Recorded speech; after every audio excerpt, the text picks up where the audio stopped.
Akkam jirtu nagaa keessanii Civics and Ethics University Freshman Course Part 2dhaan afaan Oromootiin walitti deebinee jira jechuudha. Ijoollota baay'ee Yuunivarsiitii adda addaa irraa koomintii keessan argee jira.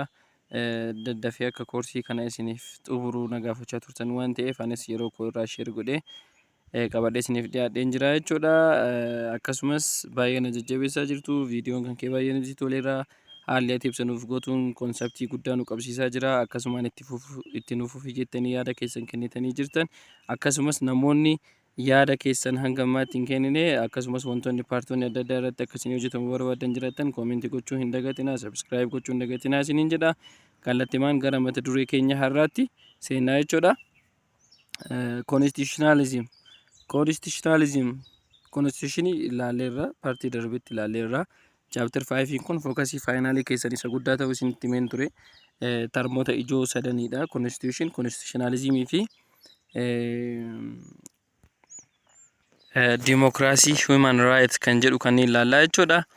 Refers to constitutionalism refers to doctrines that government should be faithful to their constitutions. Look, isinitti himee ture yeroo darbes constitutionalism jechuun heera barreeffamee jiru sanaaf amanamaa ta'uu, heera sanatti fayyadamuudhaan hojiiwwan hojjennu hunduma akkaataa heera sanaan hojjechuu jechuudha. Constitutionalism. Gavarnimentiin tokko heera jiru sanatti ni fayyadamoo ta'e heerummaan jira jennaa mire heerummaan jira. Sanaan alaa heerri biyya kana keessa hin jiru, heerummaan hin jiru jenna jechuudha. Kanaafuu constitutionalism jechuun being faithful to the constitutions of the given country. Mootummaan tokko constitutionii fakkeenyaaf structure mootummaa jennu it is not a single person jenneera. Sadarkaa gandaarraa kaasanii hanga sadarkaa federaalaatti kan jiran qaamonni biyya bulchan mootummaa jedhamu jenneera. Namoonni kunniin akkaataa manni murtii dabalatee iddoon institushiniin tajaajila seeraa kennan hundinuu akkaataa heera biyya keenyaatiin irra dhaabbatanii hojii isaanii hojjetu murtee kennu yoo ta'e heerummaan jira jennaani. Kanaafuu constitutionalism jechuun heera jiruuf amanamaa ta'uu jechuudha. Constitutionalism jennaan jechuudha. Citizen and the governments operate in accordance with the general rules and the laws rather than arbitrary. Hojii tokko cal jedhanii hojjechuu osoo hin taane maal follow godhu jechuudha. Maalirra dhaabbatu jechuudha. Seeraa fi heera jirurra dhaabbataniiti jechuudha hojii sana kan hojjetan. Hence the essential element has effective implementation. Effective implementation hojiirra oolchuu qabna jechuudha haala gaariidhaan jechuudha. Determined by the political system. Heerri tokko heerummaan jira yookiin hin jiru jechuudha. Constitutionalismiin namichaan tokko mootummaan tokko heera jiruuf amanamaa ta'ee bulchaa jira, heerarra dhaabbatee hojjechaa jira jedhamee murteeffamuudhaaf political systemidhaan adda baafamaa jechuudha.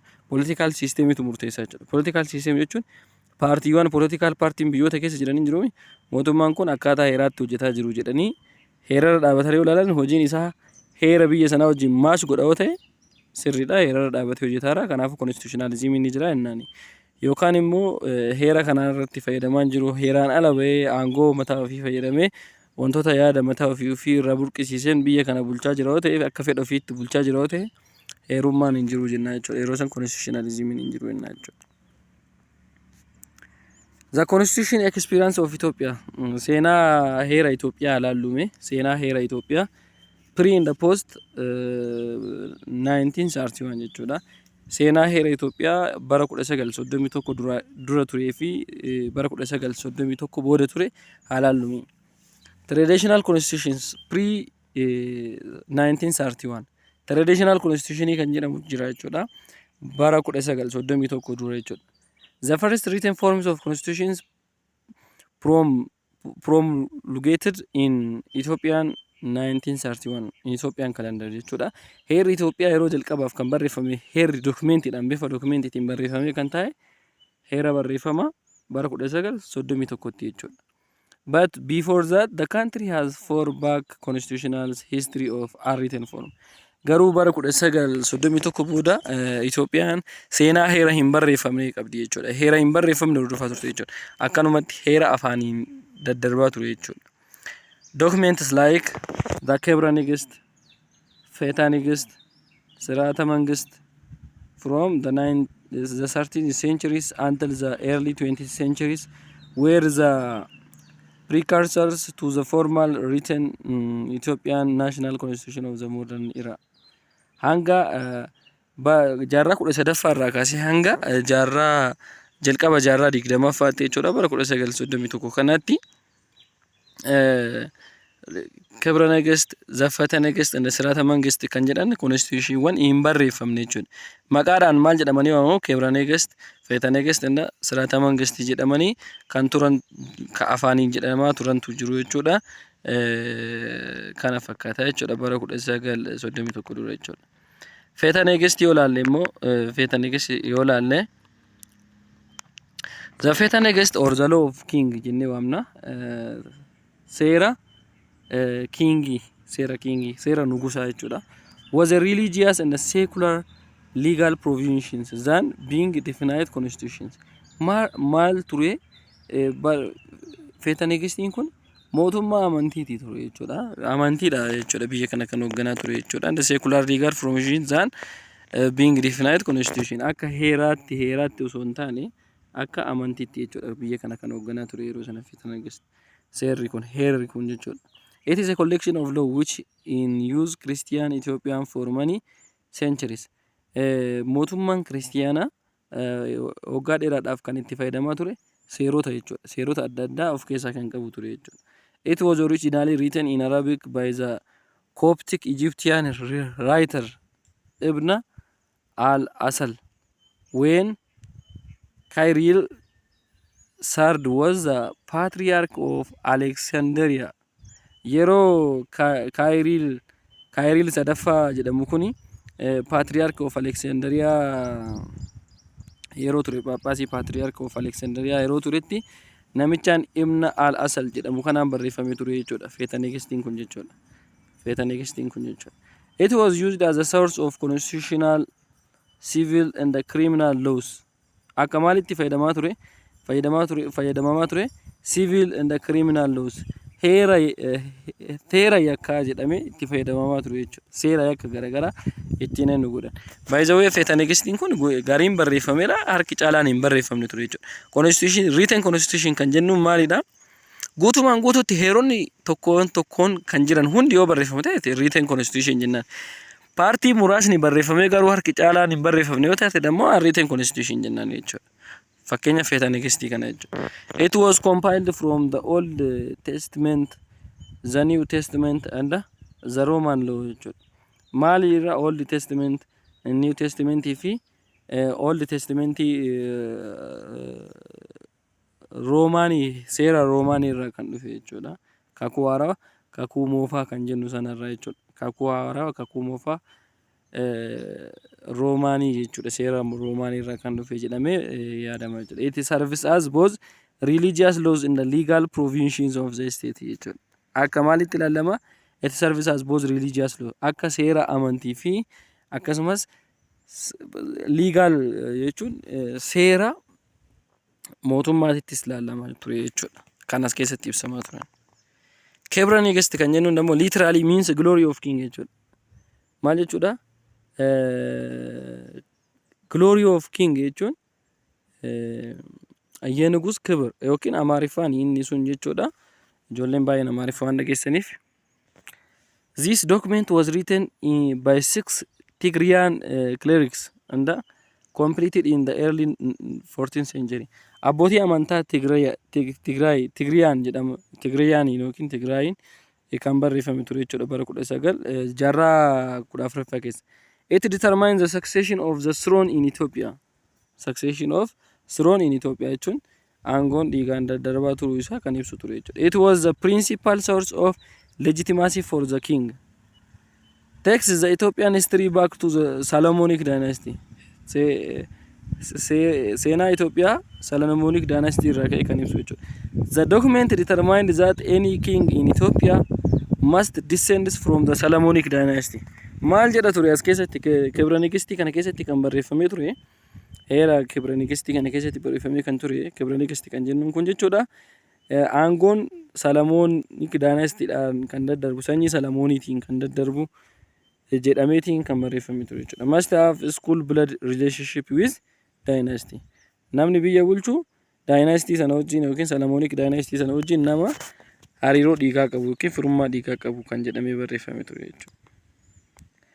Sirata መንግስት kan jennuun immoo one of the traditional documents that provide certain administrative protocol and directive in 19th century kun bara 19 jarraa 19ffaa keessaa traditional document ta'e directive yookiin immoo qajeelcha tokko tokko kan kennu ture jechuudha. The document hardly be considered constitutional law in its widest sense. Akka seensi isaatti akka achi keessatti ibsametti yoo ilaallu constitutional law jedhameetiin jechuudha kan consider ta'amu.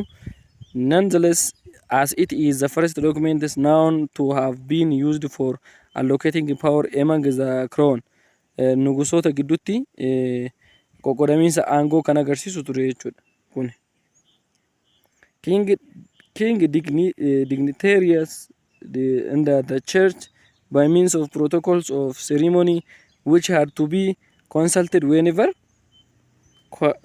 occasion required.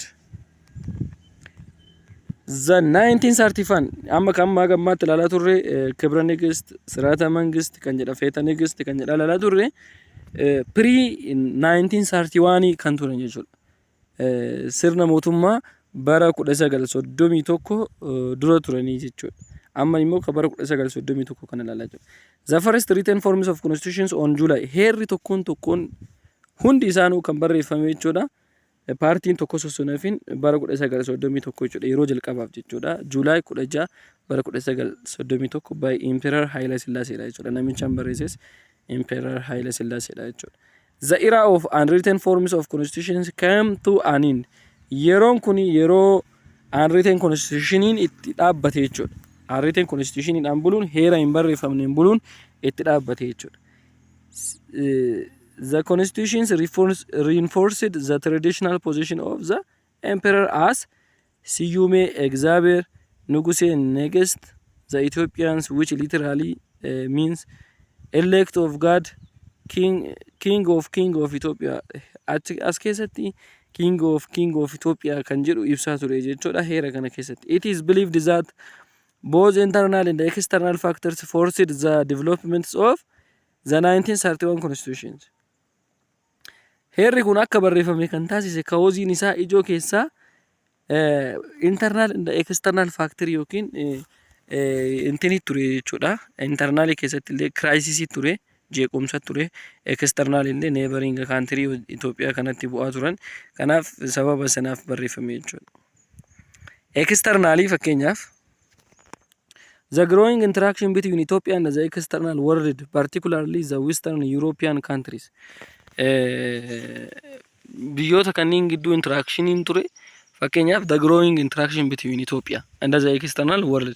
Fakkeenyaaf inni ijoon externally biyyoonni European jechuudha constitutionii barreeffaman fayyadamaa turan. Kanaafuu Itoophiyaanis akka biyyoota saniinittis maaliif guddannee akkasitti mul'annee argamne kan jedhu kaanii heera kana barreessan jechuudha. The emperor had to convince the world that his country was modernizing and taking her places among the civilized state. Laala kun akkasii isiniin jechaa ture. Biyyi teenya akka biyya qaroomaa jirtutti fudhatee modernize gochuudhaaf ka'ee akka civilized state itti ilaaluuf jecha kan barreesse jechuudha. However, the 1931 constitution was failed to achieve external goals as intended by the emperor. Akka emperorii yaade sanitti garuu external goals sana osoo hin milkeessin hafeera jechuudha. Internally immoo intended to provide legal frameworks for the suppression of the powerful traditional nobilities to the emperor. Internally immoo akka suppression yookiin superiority mootummaa sanaa ibsuttidha jechuudha kan wanti kun barreeffamee lafa ta'uu qaba kan jedhame itti yaadame jechuudha. Deep interests of centralizing the state power in the internal politics of a country. Deep interests of centralizing the state powers in the internal politics of the country. Gadi fageenyaan kan ibsu jechuudha.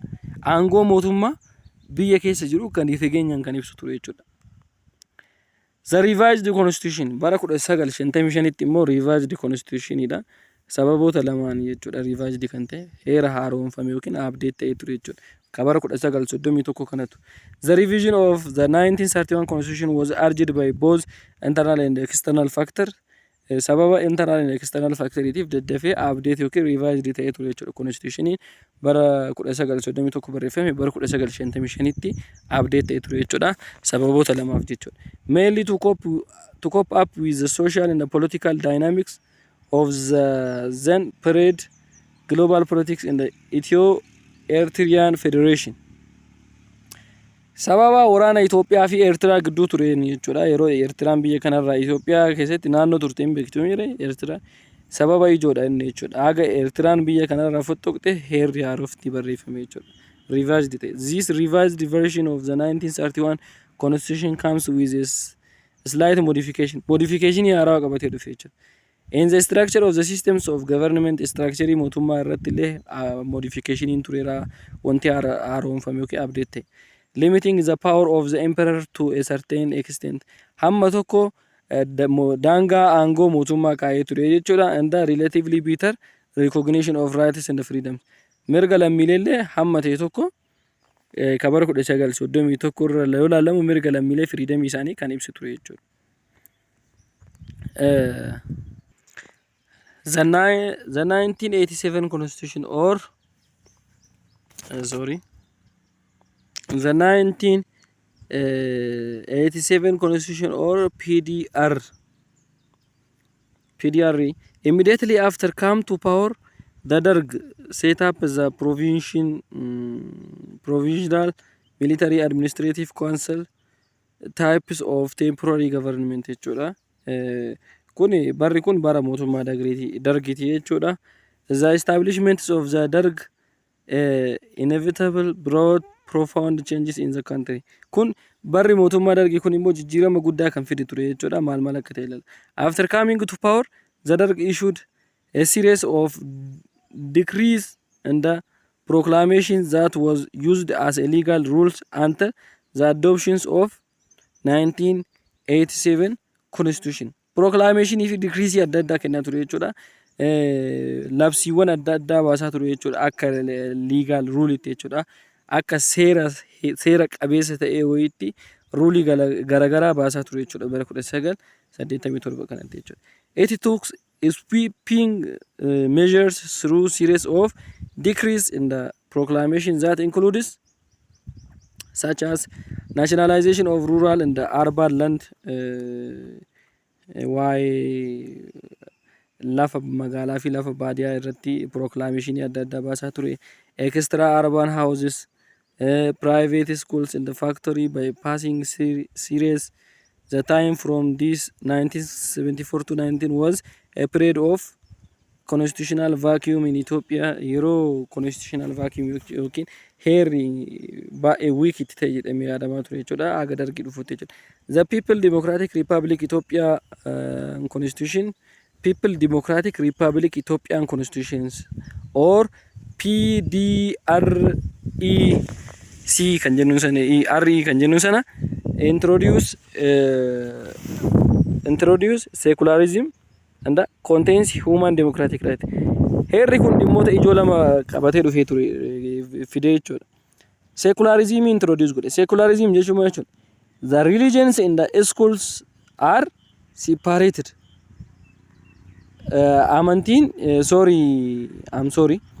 The government and the religion are separated issue. Amantii fi governmentiin wantoota adda addaati. Mootummaan amantii keessa galuu hin qabu, amantiin mootummaa keessa galu dhimma mootummaa keessa galuu hin qabu jedhamee yeroo itti ibsamee jechuudha secularismiin. Akkasumas mana barumsaa illee haa ta'u iddoo garaagaraa keessa amantiin hin galu, manni barumsaas amantii keessa hin galu. Contains human democratic right. Kuni mirga human and democratic right kan qabate ture jechuudha. Kan ibse ture detailii. Establish political party working party of Ethiopia from non-party system to single party system. Yeroo jalqabaatiif paartii illee kan establish godhe heera bara 1987 mootummaa dargiitiin barreeffame kana. Tanaan dura paartii siistemiin hin turre amma garuu yeroo kanatti single party systemii kan uume ture jechuudha. Recognize diversity akka jirullee mirkaneessa. aimed at the principle of Marxist and Leninist in ideology. Marxist and Leninist ideology kan deeggaru ture jechuudha. Aimed at giving power to the people so that they exercise through referendum, local and national assembly. Aimed at giving power to the people. Aangoo namu ummataaf kan kennu ture jechuudha. Aangoon qoqqoodamiinsi aangoo tureera. Kanaafuu referendum jechuun aangoo yeroo mootummaan filatamu namni hundi keessatti hirmaatee sirna filannoo akkasii kan gaggeessan jechuudha. Practically, however, the 1987 constitution was not different from garuu akka hojiitti ilaalame wanti barreeffame kabiraati. Hojiirra oolmaan isaa immoo heeruma bara 1931 fi bara 1955 barreeffameen adda addaan ture jechuudha. Akkuma sana waa'ee mootummaa kan dubbatu harki caalaan isaa jechuudha. Practically jechuudha. The 1995 or FDR Federal Democratic Republic of Ethiopian Constitution ka amma ittiin bulaa jirru kun jechuudha. Bara 1995 irraa kaasee kan jiru heerri kun. This constitution is different from its predecessors. Isaanan constitutioniiwwan amma laallisanii irra adda kan ta'e. One third or approximately 33 article is devoted to the discussions of the right. Yoo xiqqaate keeyyatoonni 33 keeyyatoota barreeffaman keessa 33 waa'ee mirgaa kan ibsan ture, mirga lammiilee jechuudha. Embodying many of the core egalitarian principles including the principle of self-determination of collectivity, rules of law, democracy, development, fundamental rights and freedoms, equality, non-discrimination, sustainable peace, affirmative actions in its permeable part. Kunniin hundinuu heera kana keessatti kan barreeffamanidha jechuudha. Olaantummaa seeraa, dagaagina biyyaa, fundamental right, mirgoota bu'uuraa fi freedomii kan jedhaman akkasumas walqixxummaan akka jiraatuuf jechuudha. Sustainable peace, nageenyi itti fufaa ta'e akka jiraatuuf, affirmative actions in the permeable part. Kunniin hundinuu heera kana keessatti kan ibsame ture. In the second chapter, the Constitution gives chapter in the second chapter, the Constitution gives recognitions to 5 fundamental principles. Recognition yookiin beekamtii principle shaniif kan kennee jira. The principle of popular sovereignty birmadummaa, principle birmadummaa, constitutionalism and constitutional supremacy, olaantummaa heeraa fi heerummaadhaaf iddoo guddaa kan kennu ture. Sanctity of human right, mirga namaa irratti yoo namni tokko mirga namaa sarbee adabame keeyyata artikelii 10 irratti yookiin keeyyata 10 irratti akka adabbii akkamii akka argatu. Secularism and accountability artikelii 11 irratti and the transparency of government iftoomina mootummaallee artikelii 12 irratti ibsamee kan ture jechuudha. Ibsameera jechuudha asirratti heera kana keessatti. Hanga ammaas heera kanaan bulaa jirra jechuudha. So hanga ammaatti viidiyoo kana daawwachaa jirta yoo ta'e viidiyichi baay'ee isinitti tolee jira jechuudha. Boqonnaa kana silaay paartii 2 kanaan fixee yaadee ture garuu baay'ee dheerata waan ta'eef daqiiqaa 40 waan hin caalleef viidiyoo sadaffaa irratti paartii sadaffaadhaan isiniif xumura. Dura paartii kanaan isiniif xumura jedhee ture paartii jalqabaa irratti. Kanaaf hanga ammaatti daawwachaa jirta yoo ta'e viidiyichi baay'ee isinitti toleera jechuudha. Tarii wanti amma ilaalaa turre suniin histiriidha. History of Ethiopian Constitution dha. Xiqqoo histiriin kun xiqqoo booringidha. Isin dabbaruu danda'ee yaada. Asirraa immoo konseptii ijoo qaba waan ta'eef democracy and democratization konseptiidhaan wantoonni qabatan hedduudha. Kiraamingiin barbaadu, shimdadaan barbaadu jechuudha. Paartii itti aanu irraa itti fufnee ilaalla. Kanaaf anaanis na jajjabeessuudhaan subscribe, share, comment, like gochuudhaan akkasumas hiriyoota keessaniif akka qoqqoodan isin gaafadha. Hanga ammaatti waan daawwattaniif galatooma.